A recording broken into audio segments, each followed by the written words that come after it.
Guys, sa panahon ngayon ay dapat talagang ugaliin natin na i-check natin ang ating passport bago natin ibigay sa kahit anumang transaksyon natin sa airport sa Pilipinas. Dahil may viral post na isang pasahero ng Cebu Pacific kasama ang ilang kaanak niya na magbabakasyon sa ibang bansa at nang may makitang punit sa passport ng isang pasahero ay nagdulot ito ng abala. Na-clear naman daw ito sa immigration dahil ayon sa immigration ay pinapayagan naman daw makapagbiyahe kapag may konting punit ang passport na tinatawag nilang wear and tear. Pero dahil nga sa haba or sa tagal ng oras ng proseso ng mga airlines crew ng Cebu Pacific ay naiwanan na ng eroplano ang pasahero na nakitaan ng punit sa kanyang passport. Kaya ang advice ni Kabayan sa kanyang post ay wag daw talagang iiwanan ng passport na unattended. Dapat daw i-double check muna ito, kuhanan ng photo or video bago ibigay sa mga staff sa airport. May sagot naman ng Cebu Pacific tungkol sa issue or sa nangyaring proseso. Pumuputok po kasi ngayon sa social media yung issue na umano'y insidente ng mga punit passport. Isa po sa nagreklamo sa ganitong insidente, pasahero na palabas ng bansa kamakailan at kasama ang ilang kaanak. Okay. Ang passport ng isa sa kanila may napo-napo na ang ground crew na sa check-in counter na napakaliit na punit lang. Yung ano, hindi yung pahinang bombo o yung hindi. malapit sa gitna, yung sa center Yes, fold. oo. Yun. So, May nagisian. yan, ano yun eh, parang punit. normal wear and tear, hindi ba? Dahil madalas ka magbiyahe, madalas na check yung passport mo. Pinaghintay sila, kailangan daw i-check kung tatanggapin sa pupuntahang bansa yung passport. Galit pa raw yung ground crew nung pag nagtatanong sila, ano ang problema, bakit hindi sila binibigyan ng boarding pass. Na-clear po sa immigration yung issue dahil sabi nga, normal wear and tear, yung maliit na punit sa Hindi issue passport. yan. Yung Pinayagan, tatanggapin yan. pinayagan ang concerned passenger na makaalis, pero hinarang pa rin ng ground crew. Itinawag sa airline supervisor, pumayag, kaya lang huli na ang lahat early dahil paalis na yung eroplano. Ngayon, ang dulo ng kwento, hindi nakaalis yung concerned passenger. Ang problema, ang nirereklamo po dito, doon nag-post nito sa Facebook ay ang Cebu Pacific. Okay, maraming salamat dito sa pagkakataon at makakapagpaliwanag ang Cebu Pacific. Kami po sa Cebu Pacific ay gustong mailipad ang aming mga pasahero sa destinasyon nila, lalo na kung international travel, ng maayos at ligtas. Trabaho po namin na makapasok ang pasahero sa intended international destination nila. Wala po kaming intensyon na manira ng bakasyon. Hindi po kami basag trip, okay? Ang kaligayahan po namin ay mailipad ang aming mga pasahero sa kung saan po man nila gustong pumunta. And we are doing this out of concern for our passengers. Now, yung nabanggit nyo nga yung issue dito sa passport. Halimbawa po kasi kung merong damage, ano po ba yung perceived damage sa airport? Halimbawa, sa passport. Halimbawa po, may punit, kahit kaunting punit, minor tear ang tawag, o may scratch, o para bang nakalmot yung pahina, nabasa ng tubig, nagkaroon ng watermark, tampered, o nasulatan ng ballpen, lalo na unauthorized marking. Yung sa delikadong pahina, yung tinatawag nating bio page. Yung nandun yung mga pangalan, detalye, mukha. Ang tawag po doon, bio page. May napilas na bahagi o na pahina, napunit. Opo. Issue po talaga yan. Magiging issue po talaga yan sa inyong pagbiyahe ng pasahero. So, ang purpose po kasi ng mga ganitong proseso, mahigpit po kasi yung batas. We have a law, immigration, mahigpit pong ini-implementa yan, human trafficking. Yung immigration po, inilipat na po yung responsibilidad ng pag-check ng visa at important travel documents ng pasahero sa airline.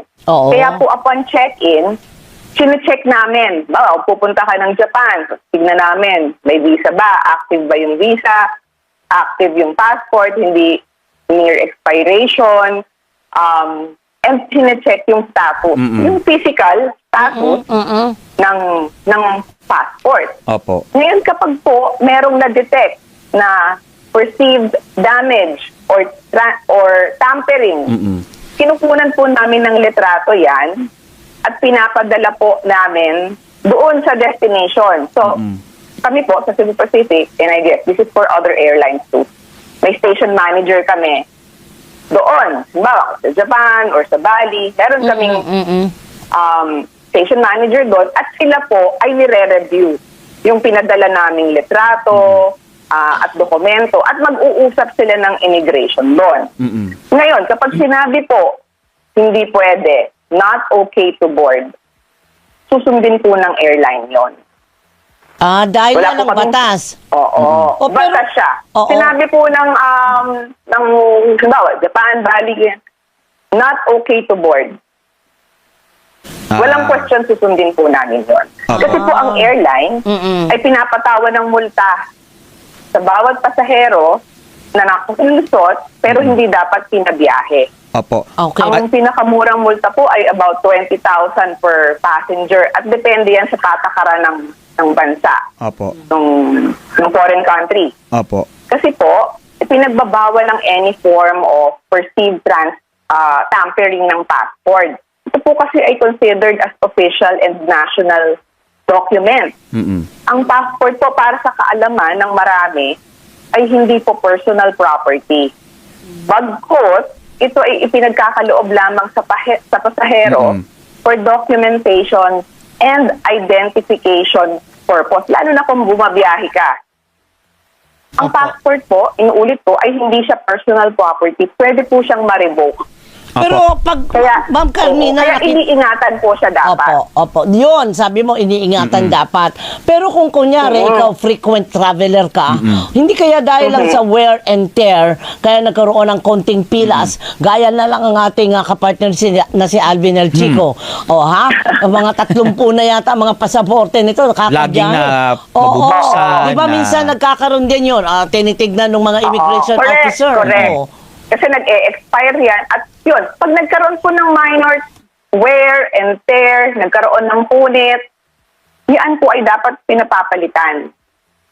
You will go back again to the DFA and then papapalitan niyo po. Kasi talagang magkakaproblema kayo. It will be very challenging for you to travel kung perceived damage ang inyong passport. Opo. Ma'am, I think ang isa doon sa concern noong nag-post, kayo na po rin po siguro ang magpaliwanag o mag-confirm, ang parang ini-speculate nila, paano raw kung yung flight ay talagang overbook at nagkataon lang na baka yung tatay niya yung napili na wag nang isama doon sa biyahe. Ano po ba May ang ganun katotohanan ba, ma'am? doon, ma'am?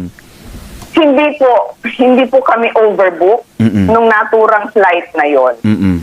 At saka po, hindi namin nagagawa kami ng kung ano-anong dahilan para lang po hindi makapaglipad ng pasahero. Opo. It's out of natural concern for a customer or a passenger.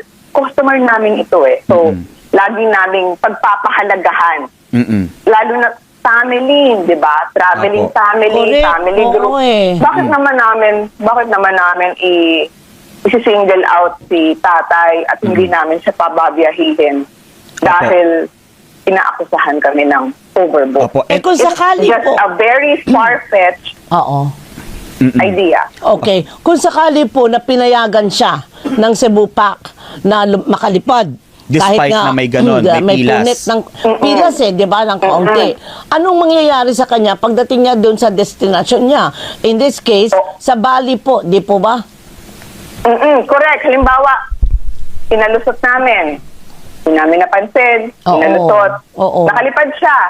Pagdating po sa Bali, dadaan din po siya sa check, di ba? Mga bumabiyahe tayo, dadaan ka, immigration. Pagdating mo sa immigration, nila, doon, makikita nila, considered damage.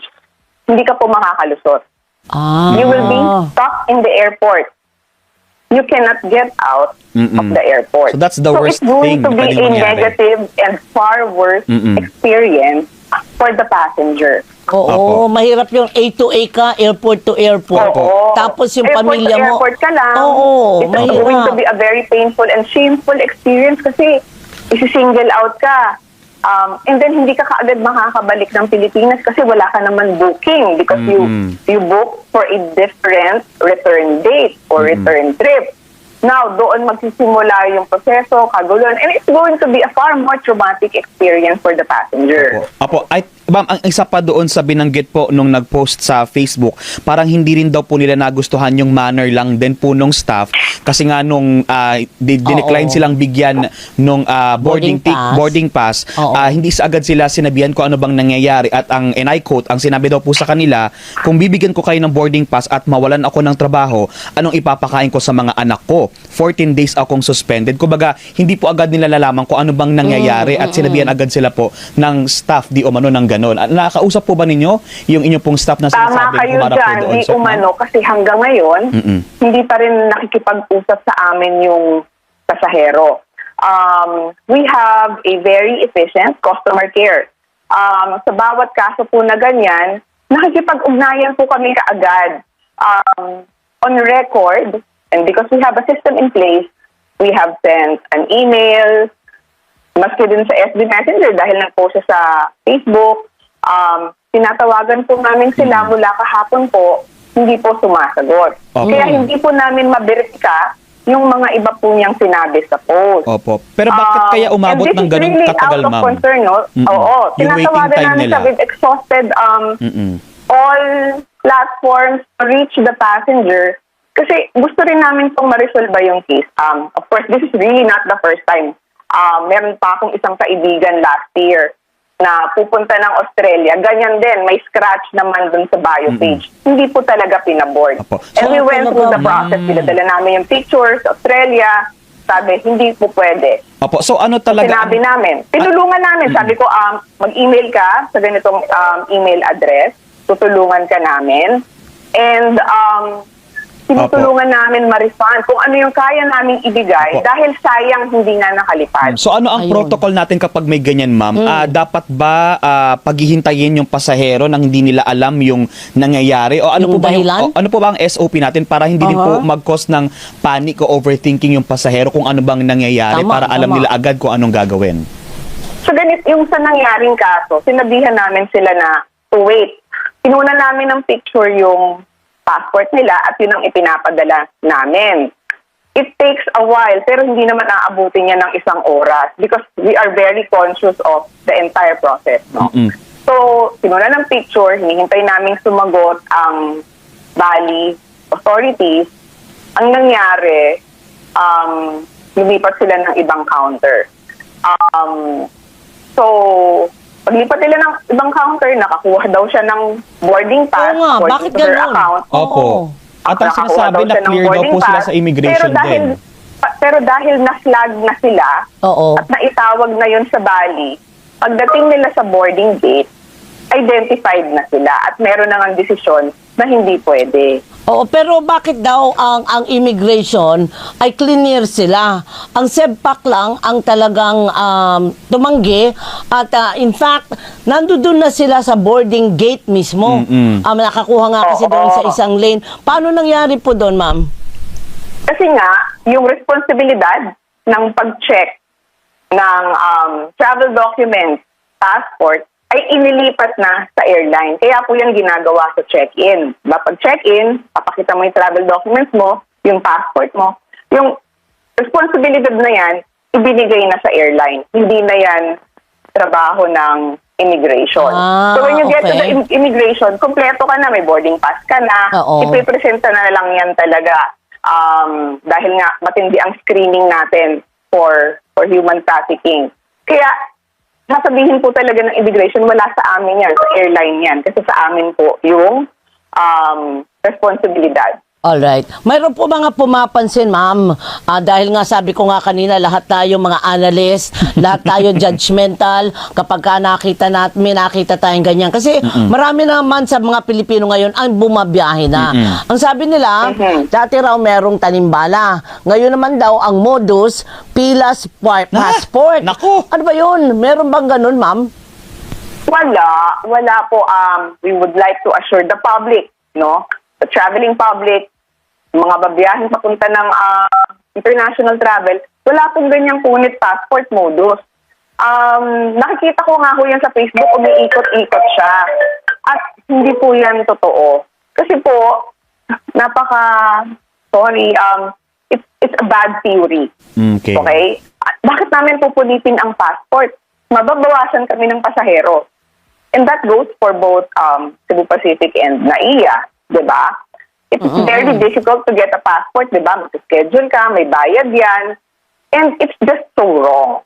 So, to not raise the alarm and to put peace of mind ng ating mga pasahero, wala pong ganong modus. Alright. Pero stricto lang po talaga tayo sa pag-check sa status ng passport. Okay. So ngayon po, itong kaso nila ongoing pa rin. Ano po ang pwede pang gawin ng Cebu Pacific para sa ganun ay magkaroon ng closure o ng ma-resolba itong kaso na ito? Thank you, Doris. Ito talaga yung matinding paalala. Makipag-ugnayan po directly sa Cebu Pacific. Sa ngayon po, wala po kaming official request or complaint mula sa nasabing pasahero na nag-complain sa Facebook. There is nothing on our end. So, hindi po namin siya officially ma-handle. And we've been calling, messaging, and sending emails because we want to put a resolution to this. And there is no request from their end. Yun po. Okay. So, number one, makipag-ugnayan po kayo sa airline para matulungan kayo officially.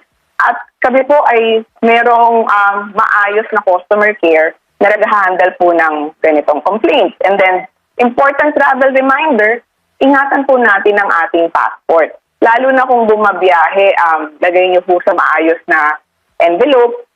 Maaari po yung plastic envelope kasi po para hindi siya mabasa, malukot, madamage sa bag.